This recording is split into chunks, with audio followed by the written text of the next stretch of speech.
A ver, vamos a imaginarnos por un momento un mundo sin fábricas, sin trenes, sin las ciudades que conocemos hoy. Hoy vamos a meternos de lleno en el momento que lo cambió absolutamente todo, la revolución industrial. Y ojo, no fue solo un cambio económico, fue algo que rediseñó la sociedad por completo y básicamente forjó el mundo en el que vivimos ahora mismo. Claro, para hacernos una idea de lo bestia que fue el cambio, primero tenemos que viajar atrás, a un mundo donde, fijaos, más del 75% de la gente se dedicaba al campo.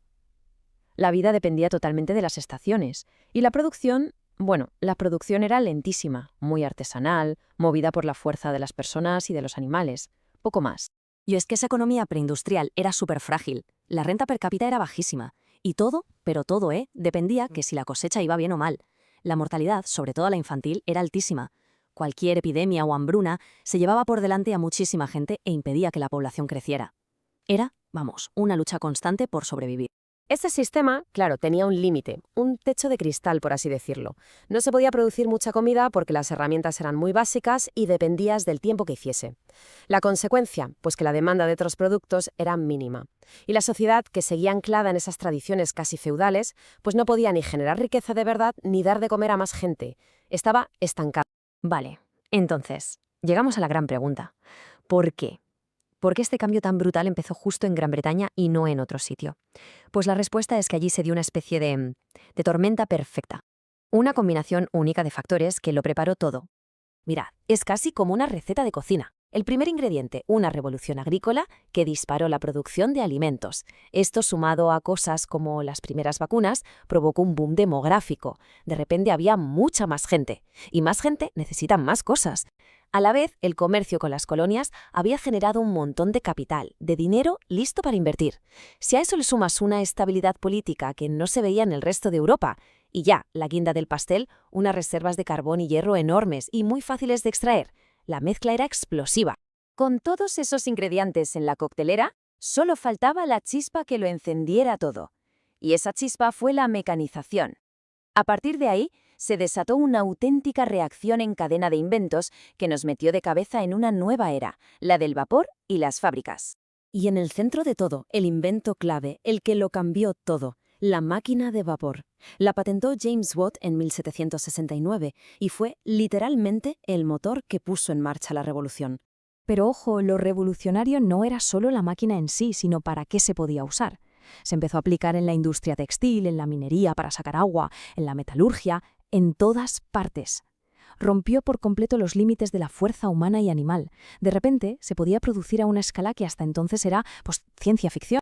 Claro que este nuevo motor necesitaba gasolina, por así decirlo, y ese combustible era el carbón. Se convirtió en la fuente de energía principal para todas esas máquinas de vapor. Y a la vez se necesitaba más y más hierro para construir las propias máquinas, los nuevos barcos y luego las vías del tren. Se creó un círculo vicioso, o virtuoso según se mire, que no paraba de crecer. Y hablando de raíles, esto nos lleva a la otra gran revolución, la del transporte. La locomotora de George Stephenson fue como el sistema circulatorio de esta nueva era industrial. De la noche a la mañana se podían mover materias primas y productos terminados mucho más rápido, mucho más lejos y, sobre todo, mucho más barato. El mundo, de repente, se hizo más pequeño. Así que, si nos quedamos con una idea, es esta. La forma de hacer las cosas cambió para siempre. El pequeño taller del artesano, donde se creaba una pieza única, fue reemplazado por la fábrica. Y la producción en serie, mecanizada, masiva, se convirtió en la nueva forma de funcionar. Pero claro, este terremoto no fue solo económico. Las consecuencias sociales fueron igual de bestias, o incluso más. La sociedad se rehizo por completo. Aparecieron nuevas ciudades, nuevas clases sociales y, como era de esperar, nuevos conflictos. Fijaos qué ironía, las mismas mejoras en el campo que permitieron alimentar a más gente dejaron sin trabajo a millones de campesinos. Esto provocó una migración masiva, la más grande de la historia hasta entonces, del campo a la ciudad. Todos buscando una oportunidad en las nuevas fábricas.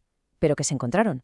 Pues una realidad durísima, barrios superpoblados, sin higiene, sin los servicios más básicos. Vamos, un nuevo tipo de miseria urbana. Y esta nueva vida en la ciudad creó un orden social totalmente nuevo. Por un lado teníamos a la burguesía, los dueños de las fábricas, del capital. Y por otro, al proletariado, la nueva clase trabajadora industrial, que lo único que tenía era su propia fuerza de trabajo que vendían por un salario. La tensión entre estos dos grupos, esa tensión va a marcar toda la época que vino después. Y es que las condiciones en esas fábricas eran, ¿para qué nos vamos a engañar?, brutales. Hablamos de jornadas de más de 12 horas, a menudo sin un solo día de descanso. La seguridad ni existía, el trabajo infantil era el pan de cada día, y los accidentes y las enfermedades pues estaban a la orden del día.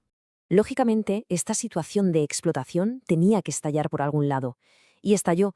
Los trabajadores empezaron a organizarse, nacieron movimientos de protesta, surgieron ideologías completamente nuevas como el socialismo, que lo cuestionaban todo. Y, muy importante, se crearon los primeros sindicatos, por ejemplo en Gran Bretaña, allá por 1833. Ahí empezó la larguísima y dura lucha por los derechos laborales, que llega hasta hoy. Pero esta revolución no se iba a quedar quieta en Gran Bretaña, claro. Entró en una nueva fase, se fue extendiendo por todo el mundo y evolucionando con nuevas tecnologías y nuevas energías. La cosa no había hecho más que empezar. Para entenderlo mejor, los historiadores suelen hablar de dos grandes etapas. La primera, que iría más o menos de 1780 a 1840, es la que acabamos de ver, la del vapor, el hierro y los textiles, con Gran Bretaña como protagonista. Pero luego, sobre 1870, arranca la segunda, que ya es la del acero, la electricidad y la química. Y esta se alarga hasta que empieza la Primera Guerra Mundial. Esta segunda fase fue un nuevo salto adelante. Las nuevas fuentes de energía eran la electricidad y el petróleo, y el material estrella pasó a ser el acero, mucho más resistente que el hierro. Pero quizá el cambio más gordo fue a nivel geopolítico. El centro de poder mundial se desplazó. Gran Bretaña empezó a perder fuelle frente a una nueva superpotencia industrial que venía pisando fortísimo, Estados Unidos. Y es que el modelo industrial se extendió como la pólvora. Estados Unidos se convirtió en un auténtico gigante, con unos recursos naturales y un mercado interno enormes. En Europa, la recién nacida Alemania se puso las pilas y montó una industria pesada y química potentísima. E incluso en Asia vimos algo increíble. Japón, impulsado desde el propio Estado, llevó a cabo una modernización a toda velocidad. Demostró que el modelo se podía adaptar, y muy bien, a otras culturas. Bueno, y con esto llegamos al final. A ver, la revolución industrial creó una riqueza y un avance tecnológico que no se habían visto nunca. Eso es innegable. Pero también es verdad que ese motor funcionaba a base del sufrimiento de millones de personas y creó unas desigualdades que de alguna forma todavía arrastramos. Así que la pregunta final no es solo cuál fue su legado, sino cómo seguimos viviendo con él. Porque si lo pensamos bien, desde el debate sobre la inteligencia artificial hasta la crisis climática, muchas de las preguntas que nos hacemos hoy nacieron en el humo de aquellas primeras fábricas de vapor.